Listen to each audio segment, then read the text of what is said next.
लेकिन आज मोदी जी के जो मित्र हैं, नीरव मोदी 20,000 करोड़ लूट के भाग गया, विजय माल्या 9,000 करोड़ लूट के भाग गया, नितिन सनेसा 6,000 करोड़ लूट के भाग गया, ललित मोदी 3,000 करोड़ लूट के भाग गया। मैंने कहा नरेंद्र मोदी जी, ललित मोदी को पकड़ के लाओ। नरेंद्र मोदी जी ने कहा हमें पता नहीं ललित मोदी कहाँ है। अरे मैंने कहा सुष्मिता सेन से पूछ लो, वो बता देगी क्या, उसी से पूछ लो, वो बता दे। सुष्मिता सेन को ललित मोदी मिल जाता है, लेकिन नरेंद्र मोदी को ललित मोदी नहीं मिलता, इसलिए कि चोरी के माल का बंटवारा बराबर बराबर हो रहा है। कि नरेंद्र मोदी जी की जो सरकार है वो हिंदुस्तान के किसानों को कष्ट दे रही है, माताओं बहनों को कष्ट दे रही है, नौजवानों को कष्ट दे रही है, अन्नदाताओं को कष्ट दे रही है, इस देश के आम आदमी को तकलीफ दे रही है। इसलिए सोमेंद्र ढाका अपने आप को तकलीफ देके सरकार से मांग कर रहे हैं कि उनकी तकलीफ दूर करो। और हमारी तकलीफ क्या है? हमारी तकलीफ यह है दोस्तों कि देश का अन्नदाता कहता है हमारे फसल का दाम दे दो, सरकार कहती है पैसा नहीं है। नौजवान कहता है हमको नौकरी दे दो, सरकार कहती है पैसा नहीं है। माताएं बहनें कहती है बच्चों का दूध बहुत महंगा हो गया, आटा दाल चावल भी महंगा कर दिया, दूध दही छाछ पे भी टैक्स लगा दिया। अरे और तो और छोड़ो, कैंसर की दवा महंगी कर दी, टीबी की दवा महंगी कर दी, हार्ट की दवा महंगी कर दी, किडनी की दवा महंगी कर दी, डीजल महंगा कर दिया, पेट्रोल महंगा कर दिया, सरसों का तेल महंगा कर दिया, गैस का सिलेंडर महंगा कर दिया।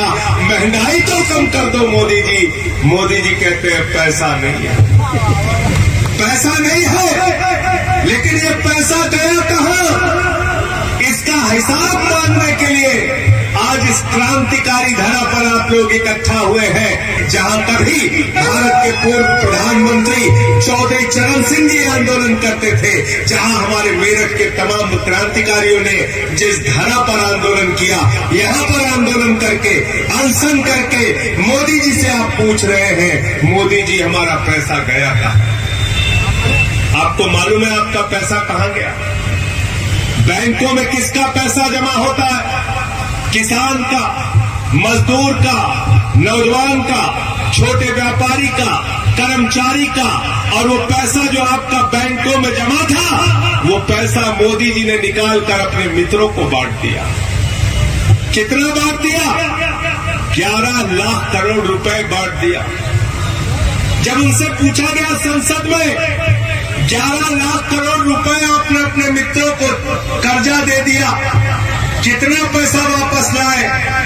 तो मोदी जी की सरकार ने कहा 86,986 करोड़ रुपए वापस लाए। बोले बाकी क्या हुआ? बोले बाकी बट्टे खाते में डाल दिया, बट्टे खाते में 10 लाख करोड़ रुपए डुबा दिया मोदी सरकार ने। आपके बच्चों के दूध के लिए पैसा नहीं है, लेकिन मोदी जी के मित्रों के लिए 10 लाख करोड़ रुपए लुटा दिया। 10 लाख करोड़ रुपए सोमेंद्र ढाका का अनशन इस बात के लिए है कि वो 10 लाख करोड़ रुपए उनसे वसूल करो और ये पैसा किसानों को दो, मजदूरों को दो, नौजवानों की नौकरी को दो और हमारी माताओं बहनों को महंगाई से छुटकारा पाने के लिए दो। ये मांग कर रहे हैं। एक आदमी अभी 5 दिन पहले उसका समाचार छपा, अडानी नाम है उसका। अडानी दुनिया का दूसरे नंबर का अमीर हो गया। मुझसे पत्रकारों ने पूछा अडानी क्या हो गया? मैंने कहा 2 नंबरी हो गया। 2 नंबरी, बाप नंबरी तो बेटा 10 नंबरी। तो बोले बाप कौन?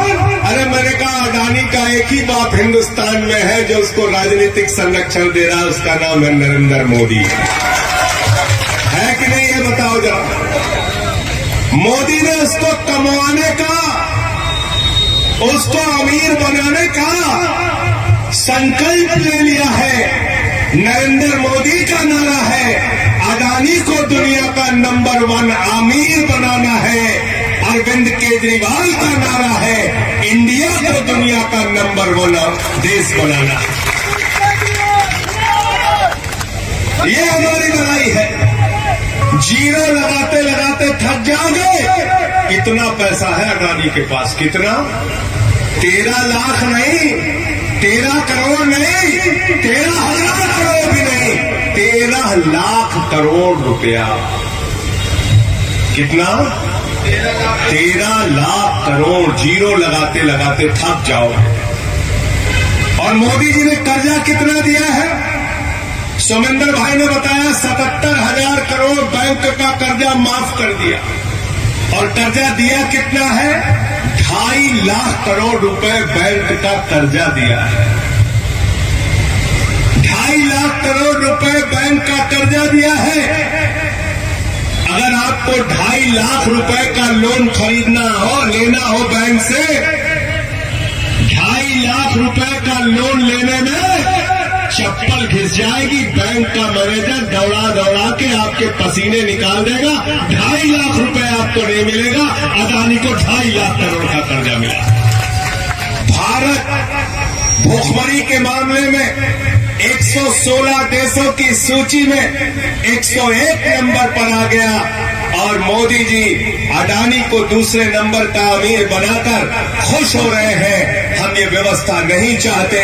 हम चाहते हैं हिंदुस्तान से भूखमरी मिटे और जो पैसा है वो सबको बराबर मिले। किसी एक आदमी की तिजोरी भरते हो, दूसरों को भूखा मारते हो, ये व्यवस्था नहीं चलेगी। बागपत गए थे हम लोग 2-3 साल पहले। एक किसान ने आत्महत्या कर ली क्योंकि उसके ऊपर कर्जा था। मनीष सिंह जी याद है आपको? कितने का कर्जा था? 60,000 रुपए। कितने का? 60,000 रुपए का। और वो 60,000 का कर्जा नहीं दे पाया, इसलिए उसने आत्महत्या कर ली। क्योंकि बैंक वालों ने उसको घर पर नोटिस लगा दी, गांव में उसकी बेइज्जती हो गई। उसने कहा इससे अच्छा तो मर जाना है। हो रहा है।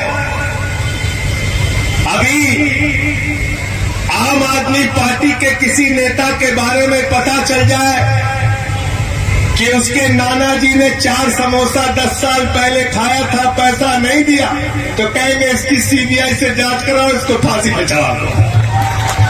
कहते नहीं कहते? मनीष सिसोदिया के घर छापा मारो, केजरीवाल जी के घर छापा मारो। बाबा योगी ने मेरे खिलाफ 23 मुकदमा लिख दिया। कहां गए अरविंद बालन? इनके जिले में लिखवा दिया, मुजफ्फरनगर में। मुजफ्फरनगर, मेरठ, बागपत, ओमबीर जी का भी जिला, कोई जिला बचा नहीं। सब जगह मुकदमा मुकदमा मुकदमा। 23 मुकदमा लिखवाया बाबा जी ने मेरे खिलाफ। एक दिन में 9 मुकदमा लिखवाया। राष्ट्रद्रोह का मुकदमा लिखवाया। मैंने कहा बाबा जी 23 नहीं, 2300 मुकदमा लिखो, लेकिन संजय सिंह तुम्हारे खिलाफ लड़ता रहेगा। हम कोई चुप बैठने वाले लोग नहीं है। दादागिरी से उत्तर प्रदेश नहीं चलेगा। आंदोलन करेंगे, अपनी आवाज को उठाएंगे और आपसे लड़ाई लड़ेंगे किसानों के लिए, नौजवानों के लिए। जहां जाता हूं लोग अपनी पीड़ा लेके आ जाते हैं। कई ऐसे नौजवान हैं जिनका दरोगा में भर्ती नहीं हुआ, सिपाही में भर्ती नहीं हुआ। कई ऐसे बुनकर समाज के लोग हैं जिनका व्यापार बर्बाद हो गया। कई ऐसी हमारी शिक्षा मित्र माताएं बहनें हैं जिन्होंने सिर मुड़वा के सरकार के खिलाफ प्रदर्शन किया। कहीं बुलंदशहर में कौशल चौहान की कहानी है, जो शिक्षा मित्र अपने बच्चों का पालन पोषण नहीं कर पाया तो ट्रेन के आगे जाकर अपने आप को मार लेता है, अपनी आत्महत्या कर लेता है। ये दुश्मनियां, ये कहानियां, ये तकलीफें, ये पीड़ा हिंदुस्तान की सच्चाई बन गई है।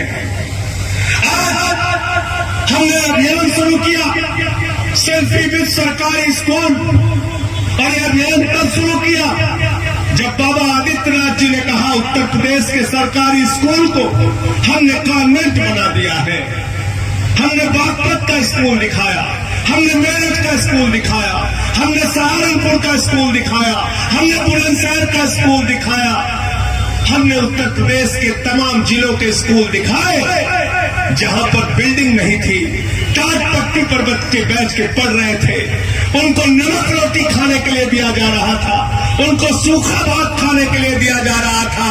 आदित्यनाथ जी, ये व्यवस्था उत्तर प्रदेश में नहीं चलेगी कि तुम्हारे मंत्री मोटा माल लूटे और हमारे बच्चे भात खाए, नमक खाए, रोटी खाए। ये व्यवस्था हम चलने नहीं देंगे।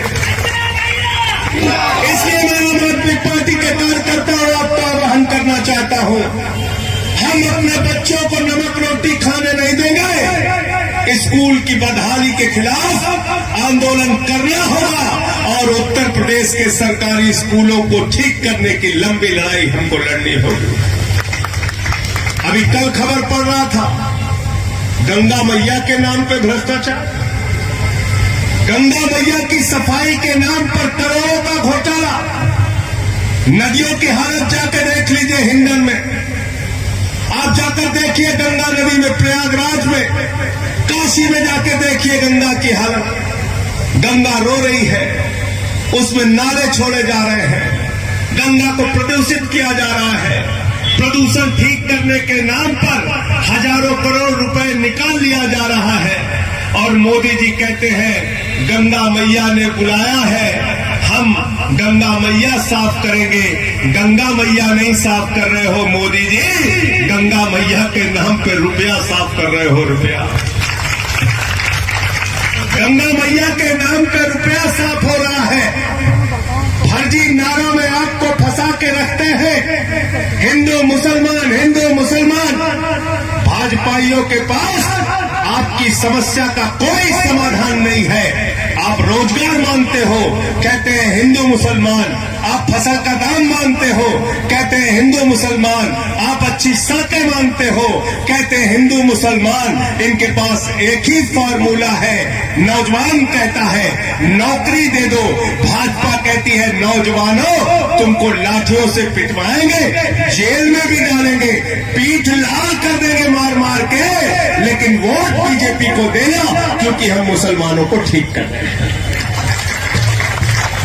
गलत तो नहीं कह रहा हूं, गलत तो नहीं कह रहा हूं। किसान भाइयों, तुमको फसल का दाम नहीं देंगे। अन्नदाताओं, कर्ज के बोझ के तले दब के आत्महत्या कर लेना, लेकिन मरने से पहले अपने परिवार को बोल के जाना वोट बीजेपी को देना क्योंकि हम मुसलमानों को, क्योंकि हम मुसलमानों को। माताओं बहनों, भले ही महंगाई से तुम्हारा चूल्हा ना जले, भले ही महंगाई के कारण बर्बाद हो जाना, लेकिन वोट बीजेपी को देना क्योंकि हम मुसलमानों को। व्यापारी भाइयों, मक्खी मारते रहना, भले ही तुम्हारा व्यापार बर्बाद हो जाए, सड़क पर कटोरा लेके घूमना, लेकिन वोट बीजेपी को देना क्योंकि हम मुसलमानों को। देश के लोगों, कोरोना की महामारी में भले ही लाखों की संख्या में मर जाना, नदी के घाट पर भले ही चीखते हुए कुत्ते तुम्हारी लाशों को नोचते रहे, लेकिन वोट बीजेपी को देना क्योंकि हम मुसलमानों को। मुसलमानों को ठीक करते करते इन बेईमानों ने पूरे देश का बंटाधार कर दिया, बंटाधार कर दिया, बंटाधार कर दिया। मोदी जी कहते हैं भारत माता की जय, हम भारत की रेल बेचेंगे। कहते हैं कि नहीं कहते? भारत माता की जय, हम देश का कोल इंडिया बेचेंगे। भारत माता की जय, हम देश का steel authority of India limited बेचेंगे। और अरविंद केजरीवाल क्या कहते हैं? भारत माता की जय, हम अपने बच्चों के लिए स्कूल बनाएंगे। भारत माता की जय, हम अपने बच्चों के लिए अस्पताल बनाएंगे। भारत माता की जय, हम अच्छी सड़कें बनाएंगे। हम अपने बुजुर्गों को तीर्थ यात्रा कराएंगे। हमने अपनी कहानी सुनी है बुजुर्गों से।